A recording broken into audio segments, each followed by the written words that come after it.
Everyone. आज हम अपने व्यूअर्स को वेलकम कहते हैं और आने वाले तमाम पार्टिसिपेंट्स को भी वेलकम करते हैं कारोबार कॉलेज में। आज के सेमिनार का हमारा टॉपिक है इमोशनल इंटेलिजेंस।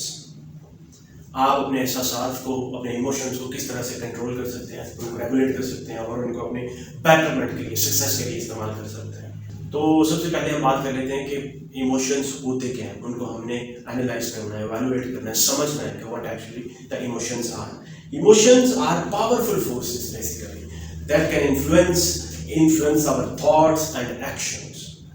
ये ऐसी ताकतवर कुव्वतें होती हैं जो इंसान के अंदर शामिल होती हैं, इंसान के जिस्म में मौजूद होती हैं, जो उसके एक्शंस और थॉट्स, उसके सोचने समझने की सलाहियत और उसके जो उसके ऊपर एक्ट करना है, उसका रिस्पांस देना किसी भी सिचुएशन में, उसको असरअंदाज करती हैं। ठीक है, और हमें इनको रिकॉग्नाइज करना पड़ेगा। Recognising the nature of emotions help us to understand their impact on our lives. और इनका हमारी जिंदगी के ऊपर क्या असर हो रहा है, पॉजिटिव हो रहा है, नेगेटिव हो रहा है, ये हमारी ज़िंदगी को सक्सेस की तरफ लेके जा रहे हैं, फेलियर की तरफ लेके जा रहे हैं, ये भी हमने इसको समझना है। और ये तभी हमें पता चलता है जब हम अपने इमोशंस को समझ सकते हैं। By identifying the triggers and responses, we can begin to take charge of our emotional landscape.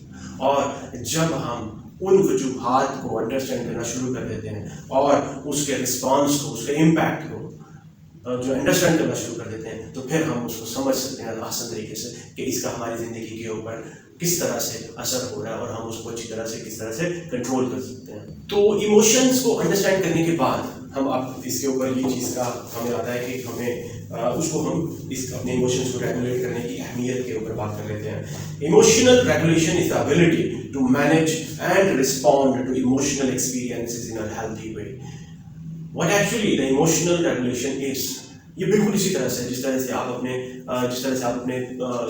ज़िंदगी को, अपने टाइम मैनेजमेंट के अंदर लाने के लिए, अपने ऑफिस को, अपनी यूनिवर्सिटी को, अपने कैंपस को आप एक रेगुलेशन देते हैं, रूल्स एंड रेगुलेशन देते हैं, उसी तरह से उसको मैनेज करते हैं। इसी तरह से जब आप अपने इमोशंस को मैनेज करते हैं, किस तरह से इमोशनल रेगुलेशन वो इसी में आ जाता है कि आप किस तरह से उनको अपने इमोशंस को मैनेज करते हैं और उसको रिस्पॉन्ड करते हैं to experience in a healthy way, एक अच्छी एनवायरनमेंट में। It involves awareness. ये किस तरह से कर सकते हैं आप अपने इमोशंस को रेगुलेट? आप अवेयरनेस कर सकते हैं अपने आप को, या लोगों में अवेयरनेस दें, उसको एक्सेप्ट करें जो आपके ऊपर जो इमोशंस आ रहे हैं, जो आपकी फीलिंग्स हैं, उनको कबूल करें। और वो ability to change control to change emotional responses, और आप अपने इमोशनल रिस्पॉन्स को, रिएक्शन को किस तरह से बदल सकते हैं। फॉर एग्जाम्पल, अगर आपको किसी ने कोई गाली निकाल दी, अगर आपको किसी ने कोई बुरे अल्फाज से बुला लिया, अब इमीडिएट रिएक्शन इंसान का क्या होगा? इमीडिएट इमोशनल आप होगे, अगर आपके अंदर इमोशनल कंट्रोल कम है, आप उसका रिएक्शन करेंगे, आप उसको कोई थप्पड़ मार देंगे, या बदले में उसको जवाब देंगे, या बदले में उसको गाली देंगे। मगर इमोशनल रेगुलेशन में जब आप उसको माइंडफुल होके, अपने दिमाग को कंट्रोल करके, उसको समझ के, अंडरस्टैंड करके, उसका ट्रिगर को जान के उसको रिस्पॉन्स करेंगे, तो वो ज़्यादा आपके लिए बेनिफिशियल होगा।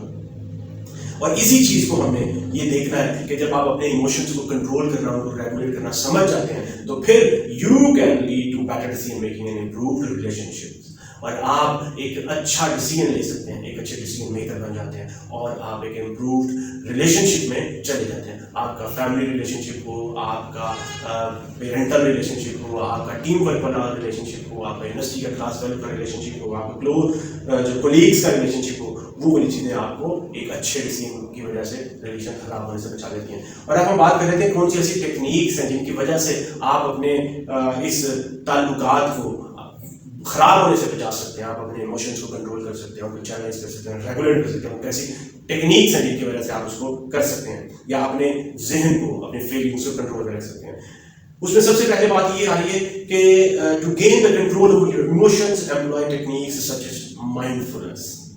ये एक ऐसी टेक्निक है जिसकी वजह से आपकी ज़िंदगी बदल जाएगी, जिसकी वजह से आपके सुबह शाम बदल जाएंगे, आपके रिश्ते, ताल्लुक, नाते, हर रिश्ते में बदलाव आ जाएगा जब आप अपने ये वाली टेक्निक को अपनी ज़िंदगी में शामिल करेंगे। ये टेक्निक एक ऐसी है जिसमें आपने अपने दिमाग को, जहन को भरे रखना है। You have to live in the present movement. आपने जहाँ पे, जिस जगह पे मौजूद है, जो अभी हाल है आपका, अभी प्रेजेंट है, उसको कबूल करना है, उसमें रहना है, रादर देन आप अपने आने वाले वक्त की फिक्र करें या गुजरे हुए वक्त के ऊपर पछतावा करें, वो ख़राब हो गया, काश ऐसा होता, काश वैसा होता, या आई विश कि आने वाला वक्त इस तरह से हो, उसकी फिक्र के बगैर जब आप अपने मौजूदा हाल में अपने दिमाग को भर के उसमें रहते हैं, you feel your self more confident.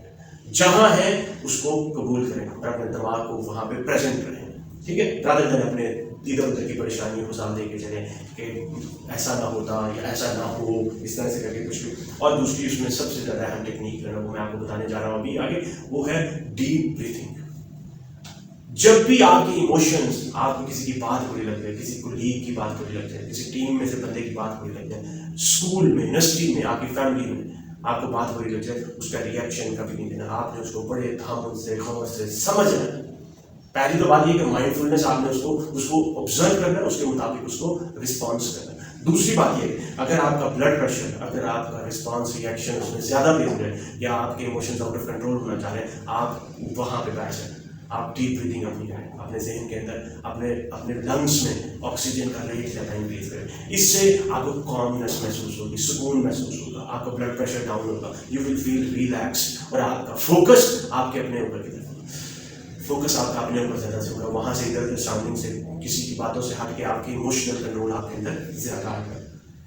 और तीसरी बात और तीसरी टेक्निक जो आपकी ज़िंदगी में बहुत ही ज़्यादा ज़रूरी है, जिसकी वजह से आपके बहुत से रिश्ते ख़राब होते हुए बच जाएंगे, आपके मियाँ बीवी के ताल्लुकात हों, आपके स्कूल कॉलेज के ताल्लुकात हों, आपके फैमिली के ताल्लुकात हों, आपके बहन भाइयों वाले ताल्लुकात हों, किसी तरह के ताल्लुकात, वो आपके बच जाएंगे। और वो है कॉग्निटिव रीस्ट्रक्चरिंग। जब भी कोई बात हो, जब भी कोई ऐसे इमोशंस आपके हर्ट हुए हो, आपकी फीलिंग्स हर्ट हुए हो, आपने उसको ज़रूर पहले तो माइंडफुल होकर उसको सुनना, समझना और फिर उसको इवैल्यूएट करना है, और उनकी चीज़ों को कॉग्निटिवली उन चीज़ों को अंडरस्टैंड करना है कि ये अगर इमोशनल मुझे परेशानी हुई है या इस रिश्ते की वजह से मुझे परेशानी हुई है तो क्यों हुई है, इसकी रीज़न क्या थी। अगर किसी ने मुझे गुस्से से बात की है, अगर किसी ने मुझे गाली दी है, अगर किसी ने मुझे कोई नेगेटिव फीडबैक दिया, अगर किसी ने मुझे कोई डिस्टर्ब करने की कोशिश की, तो उसके बैकग्राउंड में वजह क्या है। क्या खुद वो डिस्टर्ब था जिसकी वजह से उसने मुझे तकलीफ दी है, या वो खुद परेशान था जिसकी वजह से उसने मेरे साथ इस तरह से बिहेव किया, या वो खुद कितना स्ट्रेस में था, वो जॉबलेस था, वो फाइनेंशियली प्रॉब्लम में था, वो कोई एग्जाम्स की परेशानी, किस वजह से था उसने मेरे साथ ऐसा किया। उनको जब आप इवैल्यूएट करते हैं, एनालाइज करते हैं, उसको फिर अपने अंदर उसको रिकॉग्नाइज करते हैं और फिर उसके मुताबिक रिस्पॉन्स करते हैं, तो फिर आपकी ज़िंदगी में बहुत से ताल्लुकात जो ख़राब हो रहे होते हैं वो आपके एक राइट डायरेक्शन में जाना शुरू करते हैं। और ये वाली टेक्निक आपकी ज़िंदगी बदल देगी अगर आप अपनी ज़िंदगी में ये 3 चीज़ें शामिल कर लेते हैं। एक तो आपने माइंडफुलनेस अपनी ज़िंदगी में शामिल करनी है, अपने दिमाग को मसरूफ रखना, उसको हाल में रहने, ना गुजरे वक्त की फिक्र, ना आने वाले वक्त की फिक्र। और दूसरी बात, अपने आप को जब भी इमोशनल अटैक आपको हो, प्रॉब्लम हो, ब्लड प्रेशर हो, आपने उसको एक अच्छे से सुकून से डीप ब्रीथिंग के साथ अपने तरफ से ऑब्जर्व करना और अपना फोकस आपने उसकी तरफ करना है, ठीक है। और तीसरी बात जो मैं आपको बहुत ज़रूरी बता रहा हूँ वो ये चीज़ कॉग्निटिव रीस्ट्रक्चर, आपने उसके ऊपर बहुत ज़्यादा फोकस करना है। ये चीज़ें आपकी ज़िंदगी में सुकून देंगी, आपके रिश्तों में सुकून देंगी, आपके रिलेशनशिप में सुकून देंगी, आपकी ऑर्गेनाइजेशनल सक्सेस के ऊपर कंट्रीब्यूट करेंगी और आपकी फैमिली लाइफ को भी बहुत ज़्यादा पॉजिटिव तरीके से इम्पैक्ट करेंगे।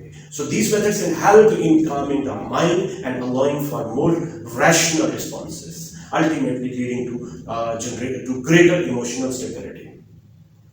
ठीक है, नेक्स्ट अब मैं आपको ये चीज़ का गाइड कर देता हूँ कि आप अपने इमोशंस को जब चैनलाइज करते हैं, आपके अंदर कुछ फीलिंग्स आई हैं, आप उनको जब कंट्रोल करके राइट डायरेक्शन पे इस्तेमाल करते हैं, अपने पैशन को, अपने जुनून को, अपने जज्बे को, तो उससे आपकी सक्सेस में किस तरह से हो सकता है। Channelling emotions involve directing them towards the productive outcome. अगर आपके अंदर कोई एग्रेशन का फीलिंग्स आ रही हैं, इमोशंस आ रहे हैं, कोई लड़ाई चल रही है, गर्म होने के, कोई लड़ाई के, जुनून के, आप उनको राइट डायरेक्शन में इस्तेमाल करें। और यही बात है जो आज की यूथ, आज की जनरेशन को बहुत ज़्यादा ज़रूरी है। अगर हम उनकी यही फीलिंग्स को, इन इमोशंस को राइट डायरेक्शन में कन्वर्ट कर देते हैं तो वो बहुत ज़्यादा बीमारियों से, बहुत ज़्यादा सोशल प्रॉब्लम से अपने आप को बचा लेंगे। और अगर इन्हीं को चैनलाइज ना किया जाए, यूटिलाइज ना किया जाए, प्रॉपर डायरेक्शन ना दी जाए, तो वही चीज़ें आपकी बुरी आदतों की तरफ, आपके नुकसानदेह चीज़ों की तरफ, आपकी गलत जिंदगी के फैसलों की तरफ आपको लेके चली जाती हैं और अनप्रोडक्टिव आपको आउटकम आना शुरू होते हैं। So use feelings like passion and determination to fuel your ambitions. अपने अंदर जो पैशन है आपका कुछ करने का, कुछ करने का पैशन है, आप उसको पॉजिटिव साइड यूटिलाइज करें। कोई आप स्टार्टअप के ऊपर फोकस करें, आप फ्रीलांसिंग के ऊपर फोकस करें, आप कोई स्किल सीखें, कोई हुनर सीखें, कोई पैसे कमाने की और एक राइट डायरेक्शन के ऊपर इस्तेमाल करें, ना कि उसी पैशन को, जो पैसे कमाने का मुझे बहुत ज़्यादा इमोशन है, पैशन है, जुनून है, एम्बिशन, आप कुछ भी शिकारी के ऊपर शुरू कर दें। आप कोई गलत चीज़ों के ऊपर फोकस करना शुरू कर दें, यदि मुझे पैसे कमाने का शौक है तो बस आप नेगेटिव थॉट्स आपके अंदर आना शुरू हो जाए। सो ये आपने बहुत ज़्यादा शुरू रखना कि आपने उनको राइट डायरेक्शन पे इस्तेमाल करना है। When emotions are harnessed effectively, they can become powerful motivators that drive you towards the success. जब इन्हीं को अच्छी तरह से कंट्रोल कर लेते हैं, आपके इमोशंस भी एक गाड़ी की तरह होते हैं। बिल्कुल, जब आपका उनका स्टीयरिंग आपके हाथ में आ जाता है, जब आप उसको पकड़ लेते हैं, आप उसकी ड्राइविंग सीट पे होते हैं और उसको अपनी मर्जी के मुताबिक लेके जा रहे होते हैं, तो you are going towards the success. और जब वो आपको ड्राइव कर रहे होते हैं, आपके इमोशंस आपके कंट्रोल से बाहर होते हैं, वो आपको ड्राइव कर रहे होते हैं, फिर आप उसके ऊपर बैठे होते हैं, मगर आपको वो इमोशन आपके दलदल में, कुएं में लेके जा रहे हैं, क्योंकि आप वो कंट्रोल नहीं कर पा रहे हैं उनको। इसके बाद एक बहुत ही और अहम चीज़ कि इसमें जो चैलेंजेस कौन कौन से आपको आ सकते हैं अपने इमोशंस को ओवरकम करने में, उसमें सबसे ज़्यादा ज़रूरी जो चीज़ है वो ये कि एवरी इंडिविजुअल, वैसे मेरी बात मतलब इन जनरल बड़ी कॉमन है कि हर इंसान की ज़िंदगी में चैलेंजेस आते हैं, but recognising this challenges and developing strategies to overcome them is crucial. इसी तरह से techniques such as journaling and seeking support can aid in navigating through difficult emotions, periods and promoting resilience. अपने emotions को एक तो आपने उनको regulate कर लिया, उनको जर्नलाइज कर लिया, उनको पॉजिटिव साइड पे डायरेक्शन में लेके चले गए, उसके बाद अपने इमोशंस को आप ओवरकम किस तरह से कर सकते हैं, ये भी बहुत ज़्यादा ज़रूरी है कि आप उनको ओवरकम किस तरह से कर सकते हैं। जिस तरह से मैंने आपसे बात की माइंडफुलनेस की, आप उनको कंट्रोल कर सकते हैं और मैनेज करने के लिए आपके हो सकते हैं। जिस तरह से मैंने बात की आपके साथ कॉग्निटिव रीथिंकिंग की, आप अपने उनको सोच के, समझ के, उस तरह से आप अपने बड़े कंट्रोल में उनको लेके जा सकते हैं। इसी तरह से डीप ब्रीथिंग की आपके साथ बात की, तो उससे भी आप अपने इमोशंस को बड़ा एक सोफिस्टिकेटेड तरीके से कंट्रोल कर सकते हैं, मैनेज कर सकते हैं। मगर अब हम आगे बात कर रहे हैं कि आप उनको ओवरकम किस तरह से कर रहे हैं। अगर आपके अंदर नेगेटिव इमोशंस आ रहे हैं, नेगेटिव थॉट्स आ रही हैं, गुस्सा आ रहा है, परेशानी आ रही है, स्ट्रेस हो रहा है, एंजाइटी हो रही है, आप इसको किस तरह से कंट्रोल, उसमें सबसे ज़्यादा बेहतर चीज़ जो है वो ये है कि आपने उसको जर्नलिंग करना शुरू कर दें, अपने डेली की डायरी लिखना शुरू कर दें। उससे क्या होगा, आपके अंदर से एग्रेशन, एंजाइटी, डेली की स्ट्रेस, परेशानी जो भी है वो आपके अंदर से निकलना शुरू हो जाएगा। ये चाहे आप डेली बेसिस पे करें, वीकली करें, मंथली करें, आप अपने अंदर से वो चीज़ का एग्रेशन, इमोशंस, परेशानियाँ, वो आपके रिलीफ आपको मिलेगा। आपके अंदर से जब इस तरह की टेंशन, स्ट्रेस रिलीज होगा तो आपको सुकून मिलेगा। उसके बाद दूसरी ये चीज़ है कि आप इस तरह से अपने इमोशंस को, मतलब किसी इरादे के, आप किसी के ऊपर उसका नजला फेंके, किसी के ऊपर इसका कसूरवार ठहराएं, आप अपनी उन चीज़ों को पेपर के ऊपर लिख के आपके अपने दिमाग के अंदर ब्रेनस्टॉर्मिंग करें, आपके अंदर एक्सप्रेशन आ रहे हैं, आपके अंदर कारोबारी थॉट्स आ रहे हैं, आपके अंदर नेगेटिव थॉट्स आ रहे हैं, आपको जहन से इनको निकाल दें, रिलीज करें। दूसरा, अगर इस तरह से चीज़, अगर आपके सराउंडिंग्स में आपके बेस्ट पीपल मौजूद हैं, अच्छे लोग, सपोर्टिव लोग आपकी ज़िंदगी में मौजूद हैं, शामिल हैं, तो कोशिश करें कि आप उनसे सपोर्ट करें, आप उनसे कंसल्ट करें, उनसे गाइडेंस लें, ताकि वो आपको रास्ता दिखाएं, वो आपको गाइड करें, आपके चीज़ों, आपको पॉजिटिव फीडबैक दें कि आप अपनी ज़िंदगी में किस तरह से बेहतरी ला सकते हैं, किस तरह से इम्प्रूवमेंट कर सकते हैं। ठीक है, और यही वो चीज़ है जो आपको difficult emotional period and promotion and उसमें से निकालने के लिए आपका बहुत ज़्यादा अहम किरदार अदा करेंगे और आपको और मजबूत करेंगे। अब आगे बात कर लेते हैं कि आप इन इमोशनल इंटेलिजेंस को बिल्ड किस तरह से कर सकते हैं। ठीक है, emotional intelligence is the ability, ये वैसे मतलब है क्या और आप इसको किस तरह से बिल्ड कर सकते हैं इमोशनल इंटेलिजेंस को। ये बेसिकली एक एबिलिटी होती है जिसमें आप रिकॉग्नाइज कर सकते हैं और अंडरस्टैंड कर सकते हैं, manage your own emotions and those of others. सिर्फ ये नहीं कि आप अपने इमोशंस को कंट्रोल करें, मैनेज करें, उनको मैनिपुलेट करें, उनको ड्राइव करें, आपके अंदर ये वाली भी इमोशनल इंटेलिजेंस की डेवलप होनी चाहिए कि आप अपने कलीग्स के, अपने फ्रेंड्स के, अपने फैमिली के, अपने रिलेटिव्स के, अपने नेटवर्क के लोगों के भी इमोशंस को अंडरस्टैंड कर सकें कि उनके किस तरह से इमोशंस हैं, उसको कौन सी प्रॉब्लम्स आ रही हैं, उनको किस तरह से सोल्यूशन प्रोवाइड किया जा सकता है। अगर किसी ने मेरे साथ मिसबिहेव किया तो क्यों किया, अगर किसी ने मेरे साथ मुझे डिसीव किया तो क्यों किया, अगर किसी ने मेरे साथ फाइनेंशियल फ्रॉड किया है, किसी और इस तरह से मुझे तकलीफ दी तो क्यों किया, ताकि आप उसको अच्छी तरह से, हो सकता है अगर आपके किसी ने आपको कोई मतलब थप्पड़ मारा तो वो ज़हनी तौर पर परेशान हो, ज़हनी तौर पर वो अबनॉर्मल हो, बदले में अगर आप उस तरह से करेंगे तो उसको तो पता ही नहीं है। ठीक है, इसी तरह से हो सकता है अगर किसी ने आपसे चोरी की है, वो ऐसा नहीं है, मगर उसके हालात इस तरह से हैं कि वो आपको उसको इस तरह से करना पड़ा, तो वो आप उसको भी समझ सकते हैं. So you need to understand the others emotions as well. By enhancing your emotional intelligence, इस एक solution को, इस एक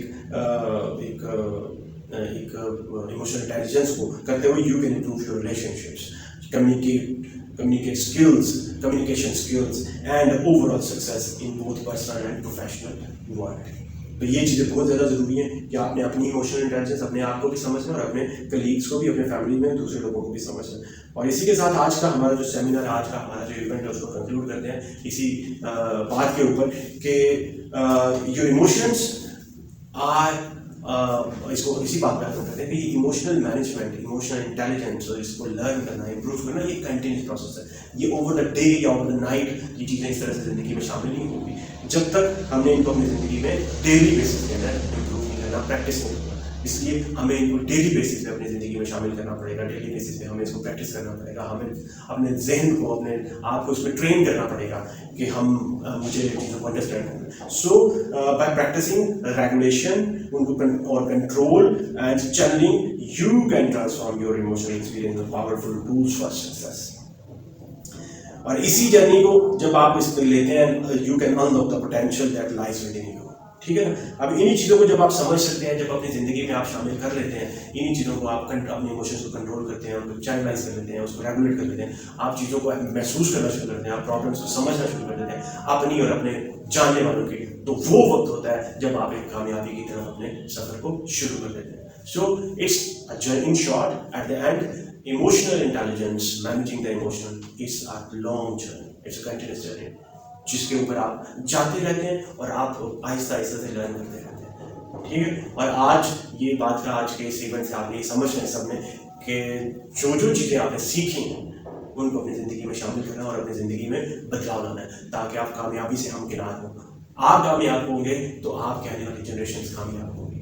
और यही मेरा और हमारे इंस्टीट्यूट का एजेंडा है, पर्पस है, मिशन है, विजन है कि हम आप लोगों को कामयाबी से हमकिनार करवा सकें और उसमें आपको हेल्प कर सकें. इसी के साथ आज के इस पैगाम के साथ आज के इस सेमिनार को, इवेंट को हम क्लोज करते हैं. आप अपना बहुत ज़्यादा ख्याल रखें और इजाज़त दें. फिर मिलेंगे कल इंशाअल्लाह. अस्सलाम वालेकुम. अल्लाह हाफ़िज़.